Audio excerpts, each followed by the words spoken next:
तेरा मेरा रिश्ता क्या? ऐसा वक्त मत लेकर आओ कि ख्वाजा गरीब नवाज के लिए अजमेर तक जाने की नौबत हमारे ऊपर मत लेकर आओ। एक बार गए थे, दूसरी बार भी जा सकते हैं और ताकत के साथ जा सकते हैं। आंकड़े मायने नहीं रखते हैं कि विधानसभा में कितने गए हैं। हो सकता है आपसे लोग कहेंगे एक है, क्या कर लोगे? पार्लियामेंट को हिला सकता है तो मुफ्ती साहब महाराष्ट्र की विधानसभा भी हिला सकते हैं। इम्तियाज जलील ने एक और बड़े जुलूस निकालने की बाकायदा तौर पर चेतावनी दे दी है। जिस तरीके से हाल ही में आपने देखा कि नामूस रिसालत पर इम्तियाज जलील की एक आवाज़ पर लाखों की संख्या में लोग इकट्ठा होकर मुंबई पहुंचने का उन्होंने प्लान बनाया और उन्होंने कहा कि हम लोग अपना विरोध जताएंगे। जिस तरह से आका की शान में गुस्ताखी की जाती है, उसी को लेकर इन्होंने एक बड़ा आंदोलन किया, जिससे इम्तियाज जलील की पॉपुलैरिटी इतनी ज़्यादा बढ़ गई जिसका लोग अंदाज़ा नहीं लगा रहे थे। कई बार उस मिशन को रोकने के लिए, कई बार उस एहतजाज को रोकने के लिए सरकार की तरफ से या फिर विरोधियों की तरफ से बड़ी बड़ी साजिशें रची गईं, लेकिन इसके बावजूद भी इम्तियाज जलील पीछे नहीं हटे और इसके बावजूद उन्होंने बहुत बड़ा आंदोलन करके दिखा दिया। ऐसा आंदोलन किया कि चाहे विरोधी हो, उनका सम्मान करने पर मजबूर हो गए, उनका नाम लेने पर मजबूर हो गए। वो सब आपने देखा। इसी के साथ साथ सोशल मीडिया पर इम्तियाज जलील बड़ी सुर्खियां बटोर रहे हैं। वजह है कि हाल ही में दिए गए एक बयान को लेकर, जिसमें उन्होंने अजमेर शरीफ की दरगाह को लेकर बयान दिया है। उन्होंने कहा कि ज़रूरत पड़ेगी तो जिस तरीके से हम लोगों ने महाराष्ट्र से मुंबई तक एक बड़ा लंबा एहतजाज किया, हज़ारों की संख्या में गाड़ी उनके पास थी, लाखों की संख्या में उनके पास लोग मौजूद थे और सिर्फ एक आवाज़ पर इम्तियाज जलील के पीछे पूरे महाराष्ट्र के मुस्लिम और ख़ासकर वो लोग जो एकता और अखंडता पर विश्वास रखते हैं, सेक्युलरिज्म पर भरोसा रखते हैं, ऐसे लोगों को उन्होंने बाकायदा तौर पर उसमें शामिल किया कि वो सब लोग इकट्ठा होकर मुंबई पहुंचे और उन्होंने अपने बाकायदा तौर पर अपने उस एहतजाज को कामयाब किया, अच्छा प्रदर्शन किया। अब इसके बाद इम्तियाज जलील सुर्खियों में हैं क्योंकि उन्होंने अभी हाल ही में बीते रोज़ असदुद्दीन ओवैसी औरंगाबाद पहुंचे थे, जहां उन्होंने इम्तियाज जलील के समर्थन में, इम्तियाज जलील की अध्यक्षता में, या यूँ कहे कि इम्तियाज जलील के कार्यकर्ताओं से बातचीत की है, उनके पदाधिकारियों से बातचीत की है या समीक्षा की है।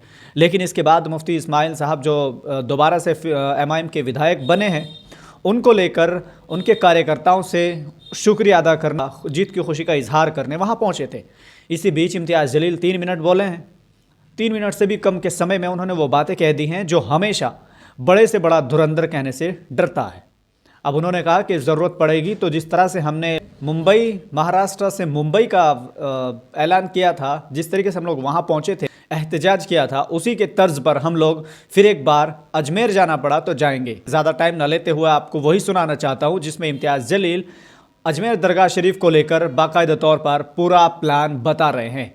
आप इस वीडियो को देखिए, 3 मिनट का इम्तियाज जलील का ये वीडियो है, आप इस वीडियो को देखिए वो क्या कुछ कह रहे हैं। जब गुस्ताखी हुई तो एक आवाज के अंदर महाराष्ट्र की आवाम महज एक नारे के ऊपर इकट्ठा हो गई और वो नारा यही था कि तेरा मेरा रिश्ता क्या, तेरा मेरा रिश्ता क्या। बंबई तक गए थे। ऐसा वक्त मत लेकर आओ कि ख्वाजा गरीब नवाज के लिए अजमेर तक जाने की नौबत हमारे ऊपर मत लेकर आओ। एक बार गए थे, दूसरी बार भी जा सकते हैं और ताकत के साथ जा सकते हैं। यकीनन मालेगांव की आवाम का हम तहे दिल से शुक्रिया अदा करते हैं। आपकी मोहब्बतों का हम लफ्ज़ों में शुक्रिया अदा नहीं कर सकते हैं। हम एहसानमंद हैं आपकी मोहब्बतों का, क्योंकि हमें मालूम है कि मुफ्ती इस्माइल साहब को हराने के लिए कैसे कैसे हथकंडे अपनाए गए थे। लेकिन एक बार फिर से मैं कहना चाहता हूँ, इलेक्शन के दौरान वोट तो दिए जाते हैं, लेकिन कई इलेक्शन ऐसे होते हैं जो दुआओं से भी जीते जाते हैं। और मुफ्ती इस्माइल साहब किसकी एक जिंदा मिसाल है कि जब लोगों ने अपना हाथ उठाया, लोगों ने मस्जिदों में जाकर सिजदे में मुफ्ती साहब की कामयाबी के लिए दुआएं की, तो आखिरी के चंद लम्हों के अंदर जो यहाँ थे वो वहाँ चले गए और जो वहाँ थे वो यहाँ पर आकर बैठ गए। मुफ्ती साहब, सिर्फ इतना कहना चाहूंगा, आंकड़े मायने नहीं रखते हैं कि विधानसभा में कितने गए हैं। हो सकता है आपसे लोग कहेंगे एक है, क्या कर लोगे? तो उनको कहना 6 फुट 4 इंच एक पार्लियामेंट को हिला सकता है, तो मुफ्ती साहब महाराष्ट्र के विधानसभा भी हिला सकते हैं। बहुत बहुत शुक्रिया। अल्हम्दुलिल्लाह। इम्तियाज़ जलील के इस वीडियो को लेकर आप क्या सोचते हैं और इनके इरादे और इनकी हिम्मत को लेकर आप क्या सोचते हैं, कमेंट बॉक्स में अपनी राय ज़रूर दें और इस वीडियो को ज़्यादा से ज़्यादा शेयर करें ताकि विरोधी लोग जो सिर्फ बड़ी बड़ी तकरीरें करते हैं, लफ्ज़ी करते हैं, जुमलेबाजी करते हैं, उनके मुंह पर यह ज़ोरदार तमाचा लग सके।